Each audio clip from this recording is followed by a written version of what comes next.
Assalamualaikum warahmatullahi wabarakatuh. Kali ini kita akan belajar tentang pasar modal. Jadi apa itu pasar modal?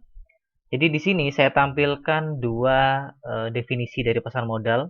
Yang pertama adalah pengertian pasar modal berdasarkan Undang-Undang tentang Pasar Modal Nomor 8 Tahun 1995.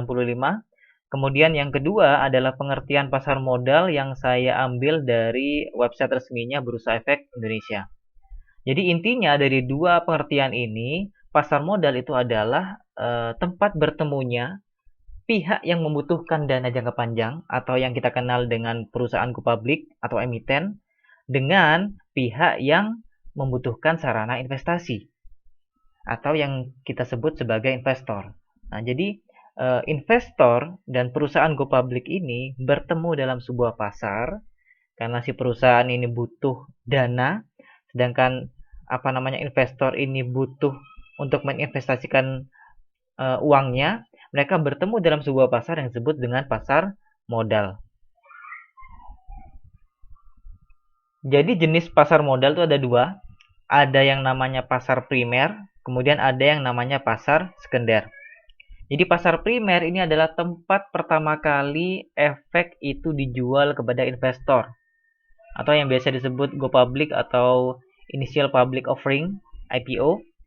Jadi pada pasar primer ini perusahaan itu menjual efeknya kepada investor dan investor tuh langsung membeli dari perusahaan. Sedangkan di pasar sekunder yang sebelah kanan itu proses jual beli, transaksi jual beli efeknya itu dilakukan oleh para investor. Jadi yang menjual efek adalah investor, kemudian yang membeli efek juga adalah investor.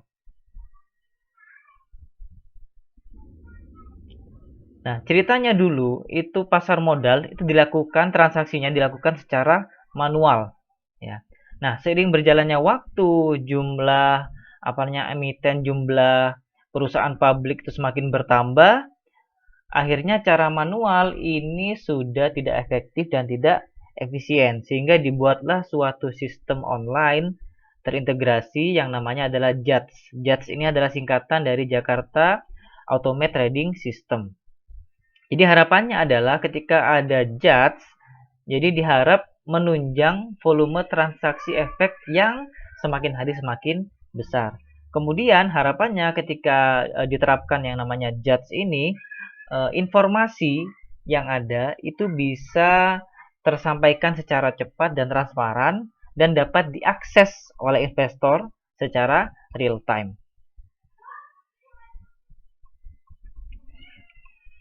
Nah, apa saja manfaat dari adanya pasar modal? Yang pertama, pasar modal itu punya manfaat sebagai sumber pembiayaan bagi perusahaan. Jadi perusahaan yang butuh dana segar ya dari investor, jadi masuklah dia ke pasar modal tentunya dengan syarat dia harus go public terlebih dahulu. Kemudian yang kedua adalah sebagai sarana investasi bagi masyarakat. Jadi masyarakat yang punya dana lebih, punya dana nganggur, nggak terpakai, daripada dia hanya ditimbun, ada yang namanya inflasi, jadi nilai uangnya akan menurun kalau dia tidak diputar, ya tidak buat produktif, sehingga dana ini lebih baik diinvestasikan ke pasar modal, sehingga uangnya itu tidak tergerus oleh yang namanya inflasi. Kemudian manfaat yang berikutnya adalah sebagai sarana bagi masyarakat untuk bisa memiliki perusahaan. Jadi tentunya memiliki perusahaan ini tidak diartikan secara harfiah ya. Artinya masyarakat itu punya hak atau bisa mengklaim keuntungan dari perusahaan itu, bisa mengklaim aset dari perusahaan itu. Itu artinya kepemilikan perusahaan. Kemudian manfaat yang berikutnya adalah membudayakan yang namanya transparansi. Jadi kan perusahaan yang sudah masuk di pasar modal, terdaftar di Bursa Efek Indonesia, yaitu kan harus secara beberapa periode wajib melaporkan yang namanya laporan keuangan. Di mana laporan keuangan ini yang akan menjadi pertimbangan bagi investor untuk menentukan dia akan investasi di perusahaan tersebut atau tidak. Dia ingin lihat perusahaan ini sedang baik atau tidak. Dia lihat dari laporan keuangannya.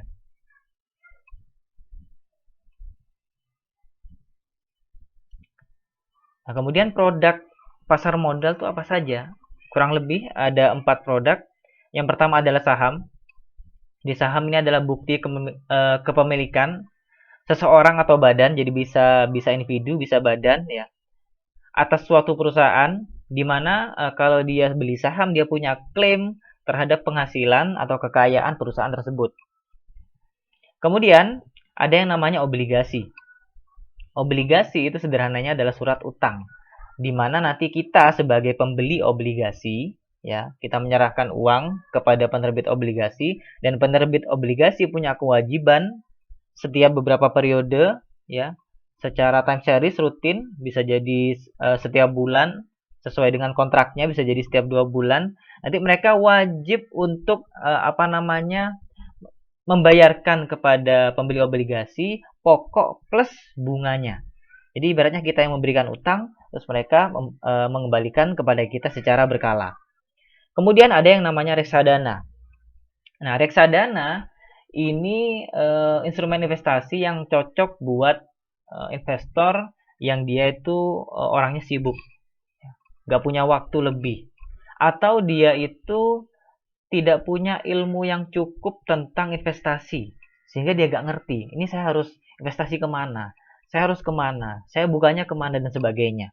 Sehingga reksadana ini cocok. Kenapa? Karena reksadana adalah wadah yang digunakan untuk menghimpun dana para investor untuk selanjutnya diinvestasikan ke portofolio efek yang dikelola oleh yang namanya manajer investasi. Jadi nanti manajer investasi inilah yang akan mengelola dana kita, yang akan menginvestasikan dana kita, di mana manajer investasi ini pastilah orang yang kompeten. Kemudian yang terakhir, produk pasar modal yang terakhir adalah derivatif, yaitu turunan dari instrumen yang saya sebutkan tadi. Derivatif ini sederhananya itu seperti kalau di materi kita sebelumnya itu seperti hedging ya. Jadi dia merupakan lindung nilai seperti forward, swap, dan option. Jadi intinya adalah dia berusaha melindungi nilai dari efek yang diperjualbelikan. Oke, saham. Jadi apa saja keuntungan kalau kita membeli saham atau investasi saham? Jadi keuntungan yang pertama, kita akan mendapatkan yang namanya dividen. Dividen ini adalah bagi hasil dari perusahaan kepada kita, investor. Di mana dividen ini akan diberikan setelah diadakan yang namanya RUPS. RUPS itu adalah rapat umum pemegang saham. Jadi ketika RUPS inilah akan ditentukan, akan ditetapkan tahun ini ada pembagian dividen atau tidak. Karena faktanya tidak selalu setiap tahun ada yang namanya pembagian dividen. Bisa jadi skenario-nya atau kasusnya adalah tahun itu perusahaan mau melakukan ekspansi, mau melakukan pelebaran, sehingga membutuhkan dana dividen ini agar perusahaan itu bisa berkembang dan sebagainya. Sehingga intinya adalah ke depan ketika ini dilaksanakan, harapannya adalah perusahaan semakin besar, nominal dividen yang dibagikan kepada investor akan semakin tinggi. Jadi itu dirapatkan pada RUPS. Kemudian keuntungan yang kedua jika investor ini investasi saham adalah capital gain. Capital gain ini adalah misalnya nih, kalian investor, kalian beli saham, kemudian ketika kalian menjual, harga sahamnya lebih tinggi dibandingkan dulu ketika kalian beli. Artinya apa? Artinya selisih antara harga jual dengan harga beli itu merupakan keuntungan yang kalian dapatkan. Jadi harga jualnya lebih besar daripada harga beli. Nah, ada keuntungan, pasti ada yang namanya risiko. Nah, risiko yang pertama, kalau kita investasi saham, ada yang namanya capital loss. Jadi ini adalah kebalikan dari capital gain. Jadi kalau capital loss ini, ketika kita menjual, harga jualnya lebih rendah daripada ketika dulu kita membeli. Jadi katakanlah kita dulu beli 20.000 per lembar ya. Ketika kita jual, karena kita lihat perusahaan ini kayaknya kok sudah lesu, kita prediksi kayaknya 3-5 tahun lagi perusahaan ini akan tutup, sehingga kita terpaksa mau tidak mau harus menjual pada posisi harga sudah turun, karena dikhawatirkan harga akan semakin anjlok ya.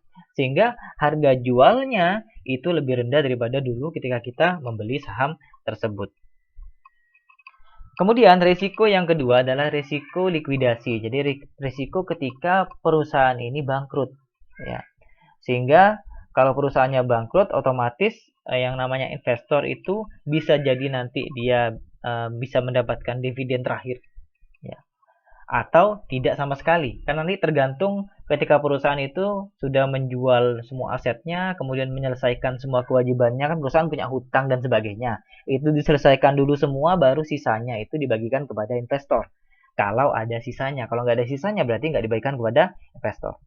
Itu adalah resiko kedua yang dimiliki oleh investor.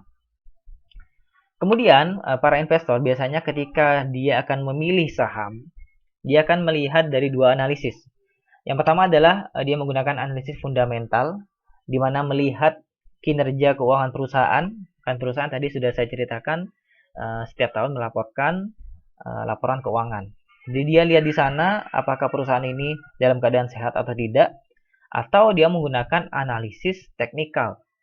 Jadi analisis teknikal ini sederhananya menggunakan perhitungan statistik atau melakukan peramalan dari data time series-nya. Jadi ada data time series, naik turunnya harga, kemudian menggunakan rumus peramalan ditemukanlah prediksinya adalah harga akan terus naik atau harga akan turun, seperti itu. Kemudian jenis saham berdasarkan hak klaim itu ada dua. Ada saham biasa atau common stock, di mana saham biasa ini yang pertama, dia punya hak klaim terakhir saat perusahaan likuidasi. Artinya hak klaim terakhir itu seperti ini. Jadi katakanlah perusahaan bangkrut, dia akan jual semua asetnya untuk melunasi kewajibannya, dia punya hutang dan sebagainya. Setelah semua dilunasi, ya, semua selesai kewajibannya, barulah terakhir itu dibagikan kepada investor yang punya saham biasa ini. Kalau ada sisanya, kalau nggak ada sisanya ya sudah, berarti tidak ada pembagian sisa. Kemudian investor yang punya saham biasa itu punya hak suara proporsional dalam rapat umum pemegang saham. Jadi sesuai dengan persentase berapa kepemilikan saham dia di perusahaan tersebut. Kemudian yang ketiga, mendapatkan dividen juga sesuai dengan persentase saham mereka. Kemudian yang terakhir adalah dia punya hak untuk memesan efek terlebih dahulu. Jadi katakanlah perusahaan ini dia mengeluarkan efek baru. Jadi sebelum dipublikasikan kepada masyarakat, jadi si investor ini punya hak untuk tahu lebih dulu dan punya hak untuk membeli lebih dulu kalau mereka mau beli. Kemudian ada yang namanya saham preferen. Di mana saham preferen ini dia punya hak klaim, klaimnya dia itu diprioritaskan saat perusahaan likuidasi. Jadi ini ibaratnya dia lebih terdepan dibandingkan saham biasa. Kalau saham biasa dia kan dapat sisa-sisa. Nah, kalau saham preferen ini dia lebih di depan daripada saham biasa. Artinya dibagikan di depan, baru sisanya dikasihkan ke saham biasa. Kemudian yang kedua, dia tidak punya hak suara dalam rapat umum pemegang saham maksud saya. Kemudian yang ketiga, dividennya itu di setiap tahun jumlahnya adalah tetap. Yang terakhir, si pemegang saham preferen ini punya opsi untuk mengkonversi sahamnya menjadi saham biasa. Otomatis kalau sudah dirubah saham biasa, itu nggak bisa dikembalikan menjadi saham preferen.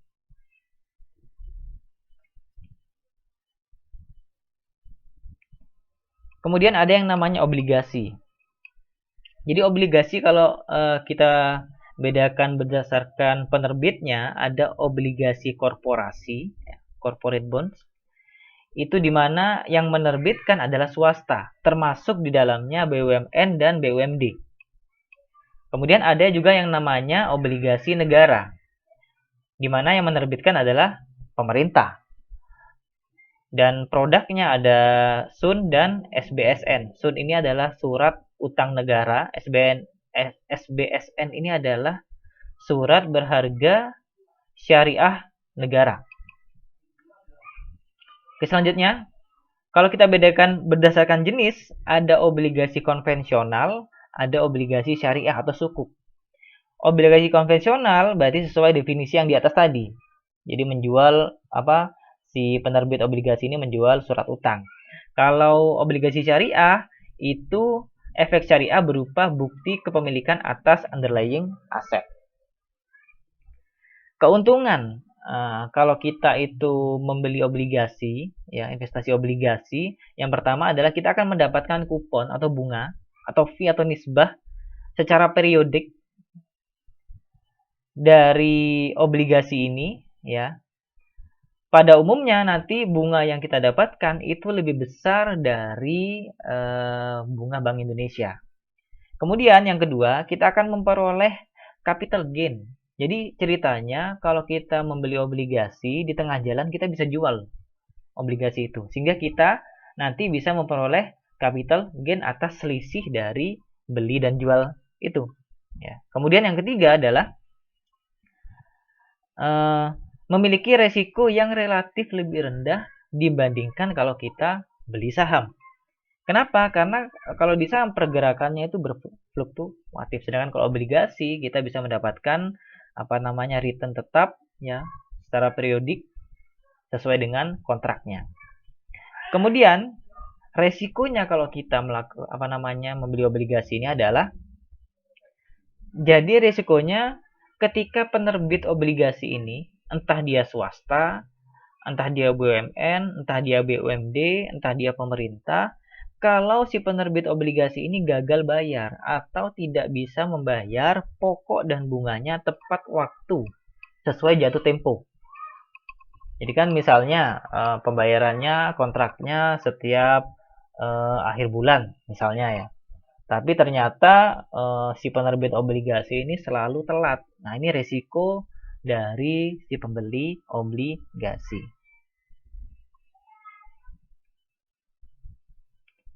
Selanjutnya ada yang namanya reksadana. Jadi reksadana ini ada 4 jenis. Yang pertama adalah reksadana pasar uang, di mana investasi pada efek bersifat utang dengan jatuh tempo kurang dari 1 tahun. Biasanya tuh yang paling favorit itu deposito ya.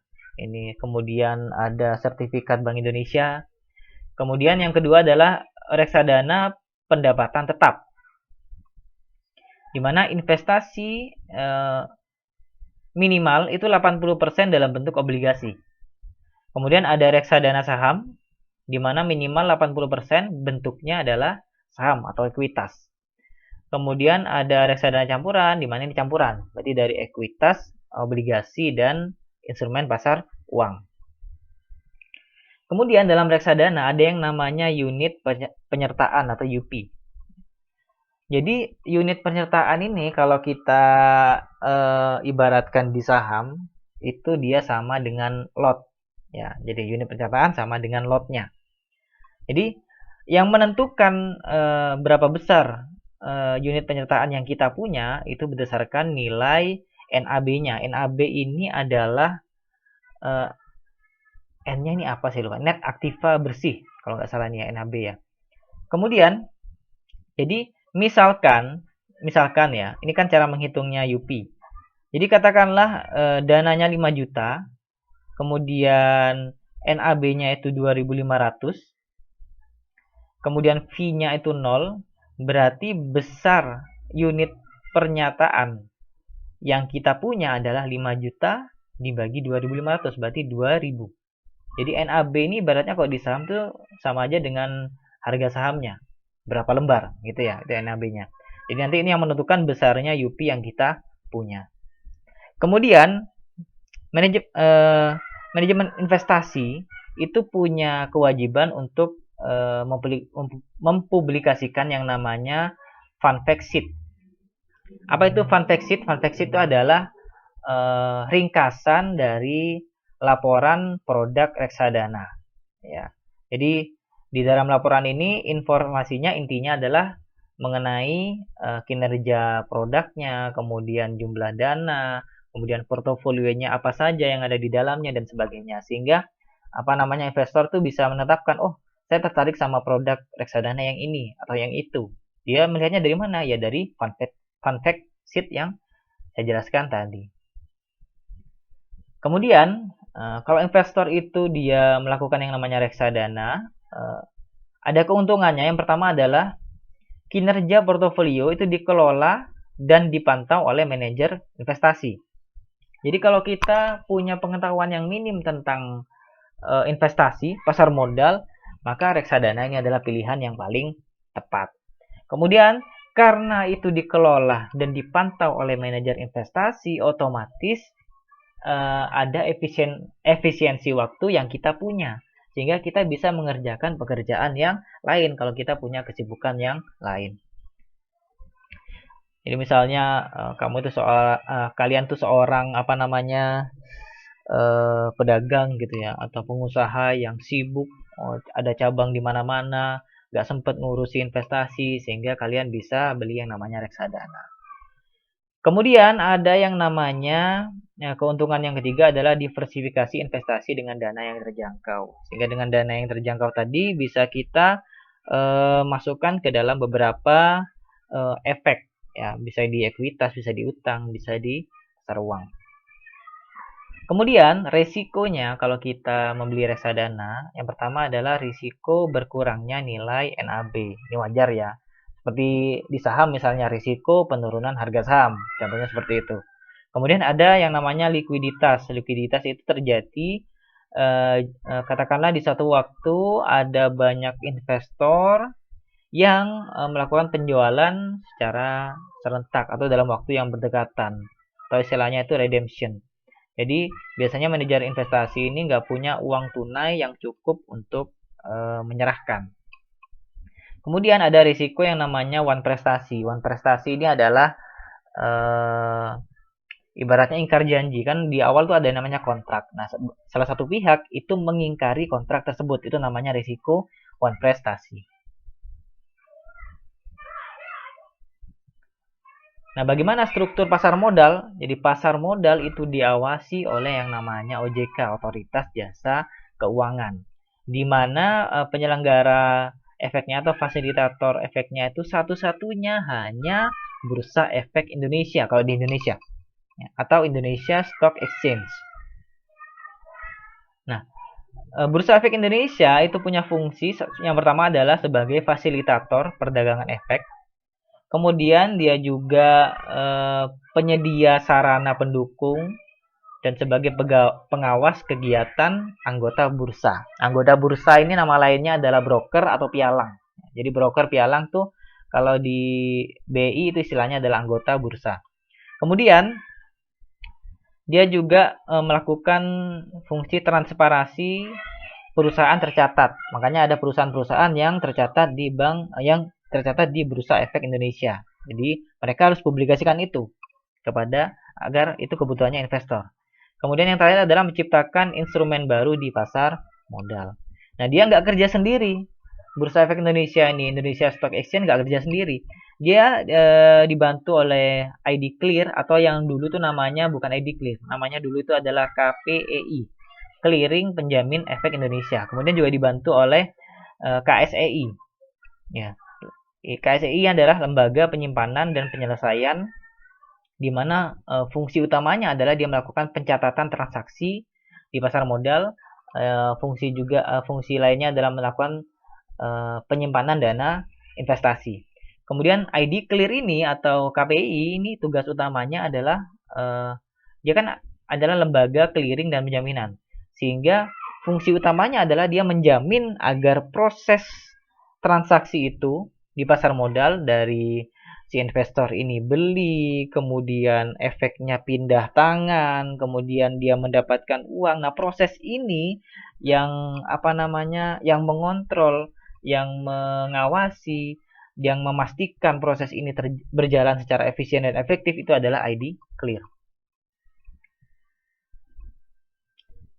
Jadi kalau kita lihat lebih lebar lagi, struktur pasar modal itu ada beberapa pihak yang juga terlibat di dalamnya. Yang pertama adalah perusahaan efek, kemudian ada lembaga penunjang, ada profesi penunjang, ada pemodal, baik dia pemodal domestik maupun asing dan sebagainya.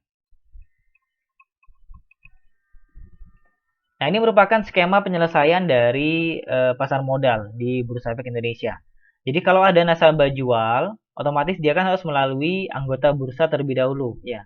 Jadi datanya masuk ke sini, ke broker ini atau pialang.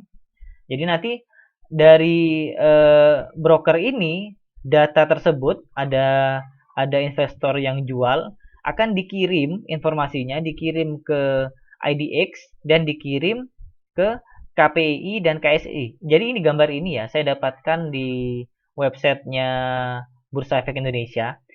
Dan di sana ternyata simbol logonya KPI itu belum diupdate, di mana logo yang terbaru adalah ID Clear. Jadi nanti informasinya akan dikirim kedua. Pertama ke Bursa Efek Indonesia, Indonesia Stock Exchange. Yang kedua kepada si rekan tadi itu, lembaga KPI dan KSI. Jadi nanti ini untuk memastikan, jadi kan nanti dari sini IDX juga ngirim datanya ke KPI dan KSI, sehingga ada konfirmasi data. Data yang dikirimkan broker ke Bursa Efek Indonesia dan data yang dikirimkan broker ke sini itu sama. Ya, ini sebagai konfirmasi aja. Nah, nanti yang melakukan proses penyelesaian itu bukan Bursa Efek Indonesia, melainkan KPI dan KSSI atau ini tadi ID Clear dan KSEI. Nah, nanti dari sini oleh mereka diproses ya. Nanti prosesnya itu akan memakan 2 hari pasar modal ya, T+2. Jadi ini T+0, ini T+2, 2 hari berarti. Nanti setelah 2 hari itu barulah, karena di sini dia beli, nanti efeknya akan dikirimkan melalui broker, kemudian brokernya akan diserahkan kepada investor.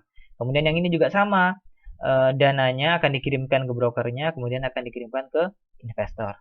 Jadi itulah kurang lebih skema penyelesaian pasar modal yang ada di Bursa Efek Indonesia. Nah, bagaimana caranya investasi di perusahaan internasional? Gimana caranya? Cara yang pertama adalah kita daftar di broker luar negeri. Karena kita daftar di broker luar negeri, otomatis setiap broker punya regulasi tersendiri. Karena negaranya juga belum tentu sama kan. Artinya beda negara, beda regulasi, beda broker juga beda regulasi. Tapi yang utama biasanya yang diminta adalah yang pertama, ada 4 biasanya yang utama diminta. Yang pertama adalah paspor, kalau kita warga negara asing. Yang kedua adalah ID card, tanda pengenal. Yang ketiga adalah slip gaji. Kemudian yang keempat adalah slip tagihan bulanan. Ini yang biasanya pasti diminta. Selain itu, berbeda-beda setiap negara, setiap broker. Contohnya, misalnya seperti broker Charles Schwab, itu ada syarat minimal top up-nya $25.000. Berarti kalau dirupiahkan itu sekitar berapa? Sekitar 300 jutaan ya. Kalau kita pakai kurs sekarang. Kemudian ada yang namanya JP Morgan. Di sana ada syarat hanya menerima warga negara asing yang tinggal di Amerika. Jadi kalau kita mau jadi investor di sana nggak bisa, karena syaratnya warga negara asing tinggal di Amerika. Kemudian ini ada beberapa contoh broker internasional yang lain. Kemudian cara yang kedua, kalau kita mau investasi di perusahaan internasional, kita bisa menggunakan reksadana loh. Reksadana berarti di Indonesia, iya betul. Jadi kita bisa menggunakan reksadana portofolio, ya, reksadana yang dimana portofolionya adalah saham luar negeri. Jadi contohnya, saya kasih contoh di sini reksadana Mandiri Global Syariah Equity Dollar. Dimana di sini kalau kita lihat di fund fact sheet ini, kita lihat ke bawah, portofolionya ini adalah saham-saham luar negeri semua, Alibaba, Apple, Facebook, dan sebagainya. Jadi kita bisa investasi internasional menggunakan cara yang pertama, kita daftar di broker luar negeri. Atau cara yang kedua, kita membeli reksadana, di mana portofolionya adalah saham luar negeri. Oke, jadi materi yang saya sampaikan tadi, saya ambil dari website resminya Bursa Efek Indonesia, Indonesia Stock Exchange. Kemudian saya juga ambil dari undang-undang yang mengatur tentang pasar modal, yaitu nomor 8 tahun 1995. Kemudian saya juga ambil dari website resminya ID Clear, kemudian website resminya KSEI, Kemudian saya juga ambil dari YouTube resminya Indonesia Stock Exchange. Terima kasih untuk materi kali ini. Sekian. Wassalamualaikum warahmatullahi wabarakatuh.